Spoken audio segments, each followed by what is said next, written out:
Judicial Independence Podcast. Podcast on the challenges to the independence of the judiciary, access to justice, and the protection of human rights across the European Union.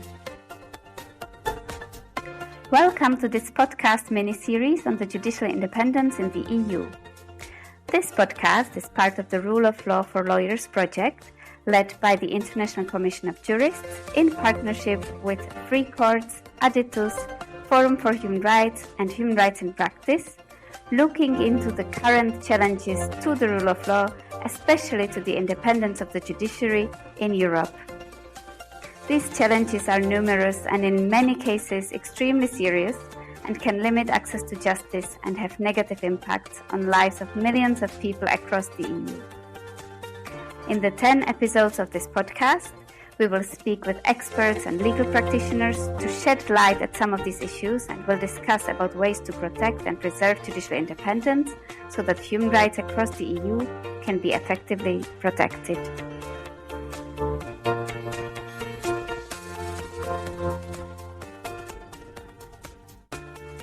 Welcome to all listeners to this podcast mini-series on the rule of law in the EU.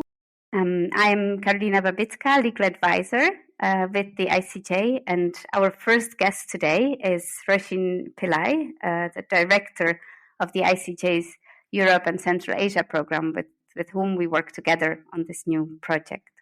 So, Roisin, welcome. Welcome to this podcast. It's a pleasure to have you as our first guest. Thank you, Karolína. Very happy to be here and to have this discussion.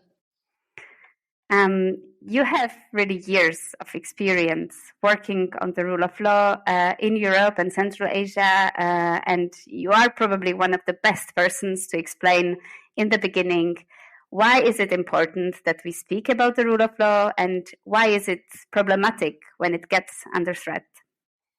Well, thanks. I mean, I'm not sure that I'm the best person to explain, but I've certainly been working on this for many years. Mm-hmm. And I think through this podcast, we'll hear from other people, and especially people working at national level, I think, which are, they're Judicial Independence Podcast. Can really tell us what it's like to try to challenge podcast on the challenges to the independence of the judiciary, access to justice, and the protection of human rights across the European Union. I think in Europe, welcome to this podcast mini-series on the judicial independence in the EU. We didn't think about very much. This podcast is part of the Rule of Law for Lawyers project, led by the International Commission of Jurists in partnership with Free Courts, Aditus, Forum for Human Rights and Human Rights in Practice, looking into the current challenges to the rule of law, especially to the independence of the judiciary in Europe. These challenges are numerous and in many cases extremely serious and can limit access to justice and have negative impacts on lives of millions of people across the EU. In the 10 episodes of this podcast, we will speak with experts and legal practitioners to shed light at some of these issues and will discuss about ways to protect and preserve judicial independence so that human rights across the EU can be effectively protected. To see if we are really upholding it in practice. And now, of course, with the real threats and the real erosion of rule of law in a number of European countries, of the Judicial Independence Podcast. Confront this. I'm Karolína Babická from the International Commission of Jurists, and the rule today of law, we'll have a very topical discussion about an important mechanism that the EU can use to protect its fundamental values. So really what it means is that the law EU member has to states, be there, and that is the Article 7 procedure. Not just there and on I'm very the honoured statute to be book, joined by Natacha Kazatchkine in a way that today. That protects hello, people's Natacha, rights, welcome. Great to have you on and the that it's podcast. fair. Hello, Karolína. Thank you for having me, and congratulations on this series of ICJ. Suffered damage. Thank you so much. And so, in order to Natasha have has been advocating in take for Brussels granted on in many behalf of the respect for the rule of law and human rights in EU member states for many years now, in different roles, in Amnesty International and in Open Society Foundations, where you are currently a leading advocacy on protection Convention on Civic Space and Rule of Law in the EU. And you were in particular following from the very start the Article 7 proceedings in the Council of the EU that can be initiated by EU institutions to ensure rule of law and human rights being respected where a member state persistently breaches EU's funding values. So the Article 7 was initiated already in the kind of 2017 by the meat Commission of against the Poland, rule of law. and then in there's very real 2018 consequences by the where European they're Parliament removed, against and Hungary. we see that and we will look in into states that procedure outside today of Europe, with Natacha, and now we see also it because another hearing on even Hungary and on Poland the European is coming up Union at the end of this for month. those conditions, those institutions. So thank you so much again, Natacha, for joining me here today. And to start with, can you please just explain to everyone what is the Article 7 procedure? The law why is it in corrupt ways for the interests of your own interests, your friends' I think interests. it's important to recall that Article 7 was introduced in the EU treaties only in 1999 with the entry into force of the Amsterdam Treaty. And those are the Amsterdam really, Treaty introduced for the first time an explicit list of values on which the EU is said to be based.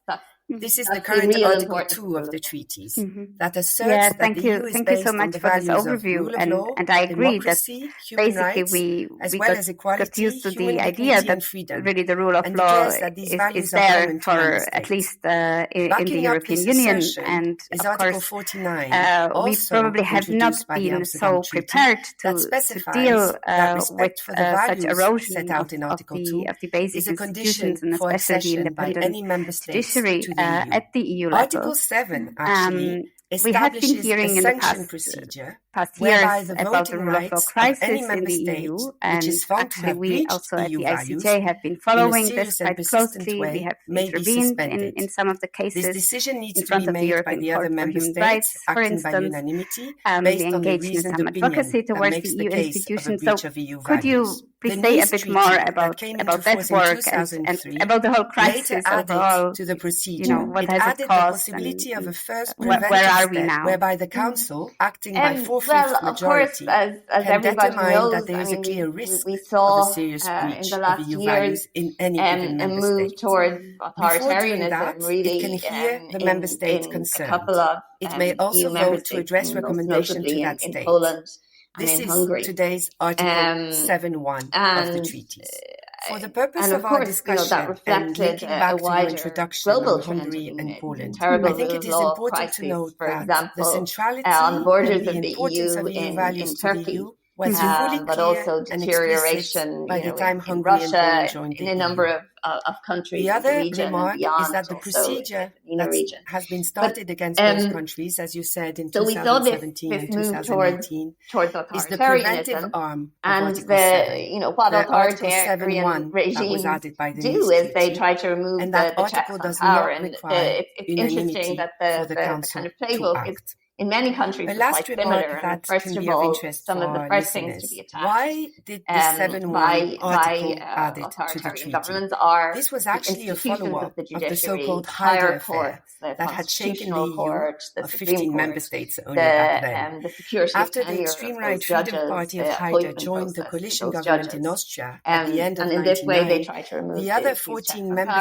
states decided to all take bilateral sanctions against the Austrian government. But they dropped them after a few months, concluding they had overreacted. A committee of wise men was then constituted that advised to stop, indeed, bilateral sanctions, and recommended that a preventive step be added to the Article 7 as a more appropriate tool to deal with such a situation. In specific countries. This experience of the short-lived political sanction against Austria left a very bad memory in EU officials' consciousness, and it takes the reputation of Article 7 up until today. But I want to say we should all remember national level that at the time the member states did not act within the Article 7 procedure. They acted outside the treaties in a purely intergovernmental diplomatic way. because and we in have that these, time, at Article EU 7.1 level, we did have not exist. mechanisms So to for enforce me, there is fundamental more rights, danger the EU's fundamental today to values, Article 7 that if law, the Council democracy, continues fundamental not rights. to act under And then Article 7 internationally, and underuse at Article Council of Europe 7, level, at UN level, despite we the have fact these international that human rights law it has a mechanisms, preventive and stick they are now there at its disposal, exactly and that this was to properly act, to be triggered used according to the where, strict rules where set out by the the national treaties. systems This time, we failed. may And so indeed end up really what killing the ICJ and other article, NGOs, and with it, I guess the international idea that NGOs, respect for we have EU been trying values to are do, central to working EU's with the ongoing national legal NGOs, and political functioning. is to use these. Thank you so much, and to really use these thank you for mechanisms, setting the or to framework and support also them the being political applied context. effectively. And as we focus on judicial independence and in of this course, podcast, it's been the national can civil you society briefly that's been really make the the most link important. between They're how can the the national lawyers, Article they're 7 the ones who procedure actually brought the help cases protect the lead judicial to the independence European Court both of in Human Poland Rights, and for in example. Hungary? And The ICJ launch of has the been Article intervening 7 as a procedure party in with those regards to Poland cases, and Hungary was and key to put sometimes protection along of with other judicial NGOs, independence on the EU and really agenda. just to I think we can really say that without any doubt.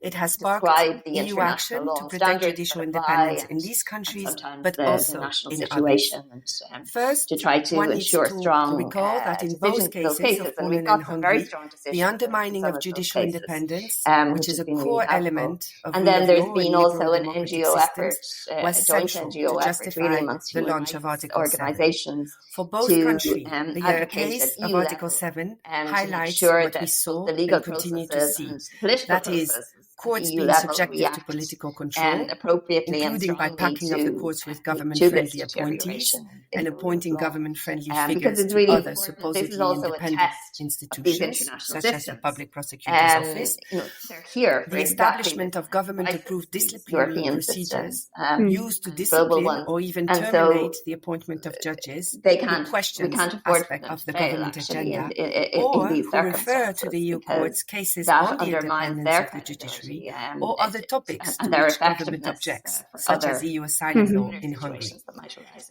In the case of Poland, it was Thanks so actually much. the first justice reforms Indeed, brought by the Law and Justice and one of the mechanisms government that prompted that the we have Commission at to EU use level is in the Article 7, 2016 for the first and only procedure, time, actually, which is internal basically there to somehow protect us procedure. from the erosion That of the rule of law and mechanism from the then paved the erosion of way the to the fundamental triggering values of Article 7.1 of the the EU next year, 2017. all the In the member case states of should Hungary, normally adhere the to case based for on Article 7.1 the Article made 2 by the of the European Treaty of the Parliament European in Union. 2018 brought Can you forward explain a bit more on judicial about the Article 7 independence what procedure previous legal and action by why the does it seem a Commission bit looking at the complicated for the EU retirement to age of move judges in Hungary forward had failed to with do? this? And that is Article 7 exposed I suppose the systemic dismantling of an independent justice system in Hungary. Procedure.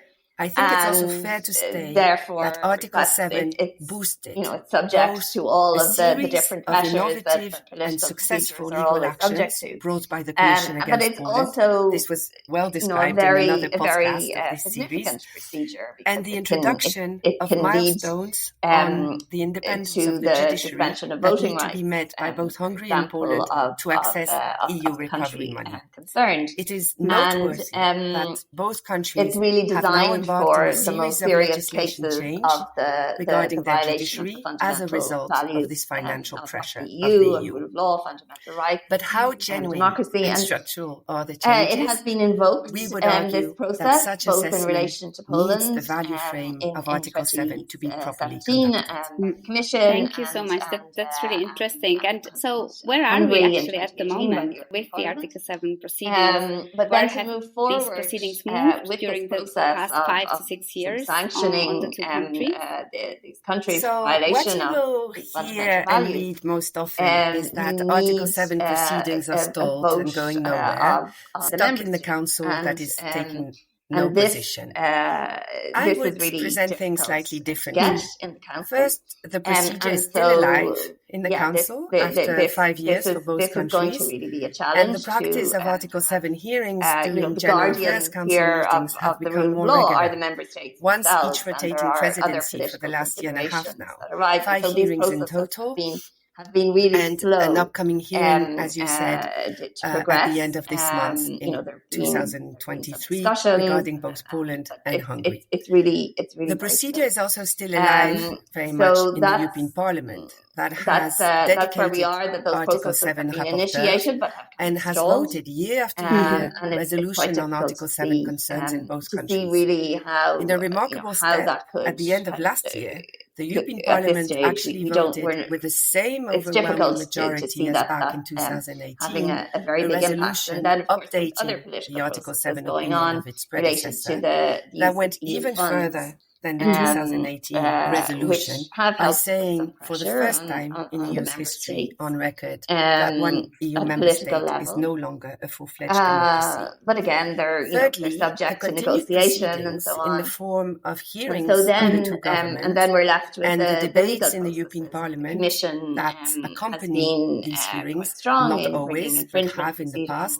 proceedings provide an opportunity for civil society to brief EU and member states officials on developments in the two countries, and this in a way that is not possible using the other more traditional EU procedures that either don't address core values directly, but only violations of EU-specific laws, and that don't ever reach the political level of the Council, staying within the Commission responsible units. Yeah, exactly. Thank you so much for bringing this in as well, like the role of the courts and strategic litigation overall. To take action outside Article 7 and of course the challenges related to it, raised by Article 7. Decisions in the end and we being have or not seen, being since the launch complied of Article with 7, by the a member plethora states. of new procedures that were set up to deal mostly soft law, but not only, as also our to deal project with is rule going of law to focus quite a backsliding bit on in strategic Hungary and litigation. Poland, but also more can you say a bit more of what we're planning to do within the next 2 there years? Is a serious problem, what we are trying to achieve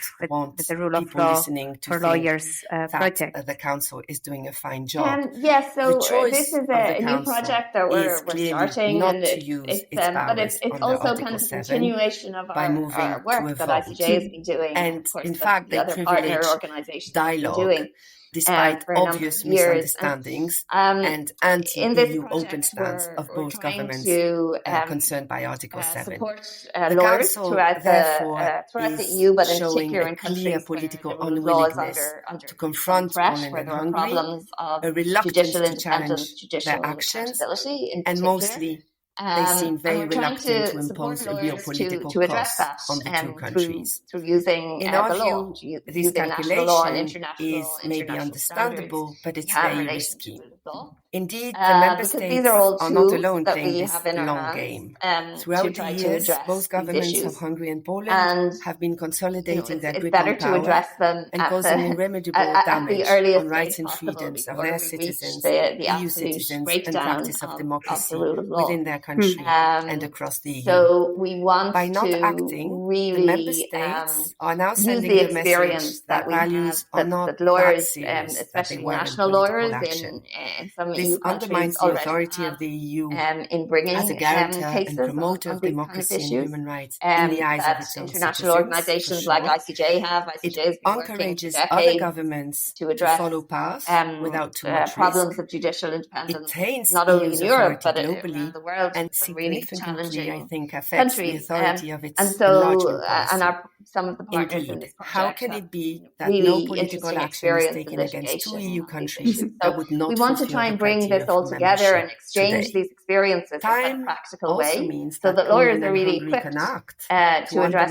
these issues that are already there, having access to positions of power and disrupting EU common position in various policy areas. That we can also it advocate. It has been well documented that the Hungarian commissioner responsible for enlargement has been compromising on rule of law standards, in our and the obstruction of Hungary to use external policy, notably vis-à-vis Russia, has seriously undermined the standing of the EU. In the background of this is what I Finally, always believe inaction risks undermining very profoundly the trust that enables the EU to function as an integrated legal system. These tools that we have of international law Back and to standards, the judiciary, the lawyers in particular are kind of guardians between of those. judiciaries So across we're trying to help is absolutely essential to the good functioning of EU operations. Cooperate, and already we have seen countries like, I think, the Netherlands, Germany, Ireland, or Spain hesitate or refuse Karolína, maybe to you can say surrender more. suspects Also, like to Poland under the European maybe I'm arrest being a bit too warrant general, but because we of have concerns some over the lack of specific independence activities of that we're going justice to in do. We're Poland. going to do If this practice workshops, grows, the EU common where area of we freedom bring and people from security different countries risks to share falling apart. experiences, to discuss quite I believe the Council specifically, should take very seriously the the problems words that they of the face, the President challenges, of the Court of what Justice worked, of what the hasn't EU, worked, Mr. Lennart, who to warned on also various occasions inform people that we are in an about extremely serious situation developments that in threatens the international survival of the standards, European project in its current form. And yeah, so we're going to thank you so have much. quite a lot of events, This was workshops, a really interesting insight. And finally, what do you think that is actually needed now that we move ahead? What practical steps you're going to be very, very involved in this, so you can say that are represented in the Council should take? Yeah, no, but thank you so much for this. Indeed, Article 7, we're really as you looking would have forward understood by now, I hope it was clear, starting this project is now in the hands fully. of the Council. And maybe I It can was just add triggered by that the we will European definitely Parliament have and by some the of these Commission, legal respectively, for experts, Hungary as you and for mentioned, Poland. that we'll be working But with now throughout the next project, also as steps and guests the on next this decisions podcast. are So under the really a lot responsibility of the to look member forward states to. in the Council. So, if anything, yeah, Roisin, thank you so much for joining me today in the Rule of Law in the EU podcast. It was a pleasure talking to you. The world that they take seriously their responsibility under the treaties I'm to very uphold proud to be the respect first for EU guest, and I'm sure values. there'll be much The more interesting ones rapporteur in and the member next. of European Parliament, I'll be Deco listening in. Schofield, often recalls, Perfect. Thanks a lot. So thank you also to all the listeners for tuning in today and looking forward to the Council to the upcoming to make this Article 7 a living Goodbye. instrument for protection of EU values and independence of the judiciary. I'm actually quite certain, thank you for listening to the Judicial Independence Podcast. Our EU bubble of experts and advocates, little is known about the procedure and what the Council is doing or not doing with it. The Council should engage and be seen to engage with the Commission and the European Parliament on the mandate that both gave to it to position itself on their determination that there is a risk of a breach of EU values in Hungary and Poland. The records of the hearings it has been having with Hungary and Poland in the last 5 years should be made public so one can see what questions were asked to Hungary and Poland, how these states responded, and how the Council is following up hearing after hearing. Mm-hmm. Resources and capacity have to be invested within the Council to keep track of developments, of progress, of regression observed. Open debates with experts, with lawyers, academics, civil society, national parliaments should be organized also in member states to reflect how we move the procedure forward beyond the traumatic experience of the Haider affair. A lot is said and written as far as I can see, and I don't have the full picture, but when I look at the literature, there is a lot of why it's so sensitive and potentially even unhelpful for the Council to vote recommendations or to determine that there is a clear risk of a serious breach of EU values in Hungary or Poland. The main argument you will hear is that even if the Council was ready to embark in this task, it will then be blocked from moving ahead to sanctions because for Article 7.2 and suspending voting rights, unanimity is required, and we would never get Poland or Hungary to vote sanctions on each other. But okay, this is clear and we have a lot on that, but I still think much less is said or explored about the cost of political inaction that we're seeing and any positive impact that a vote could have on changing the situation in the member states, empowering those who are fighting and litigating on breach of EU values in these two member states. This is unexplored territory, and I find it a bit lazy to assume that this would lead nowhere. At the end of the day, I think states are continuing to behave as if they were still a group of like-minded, but they very well know that this is not the case. And I believe it's time that they think and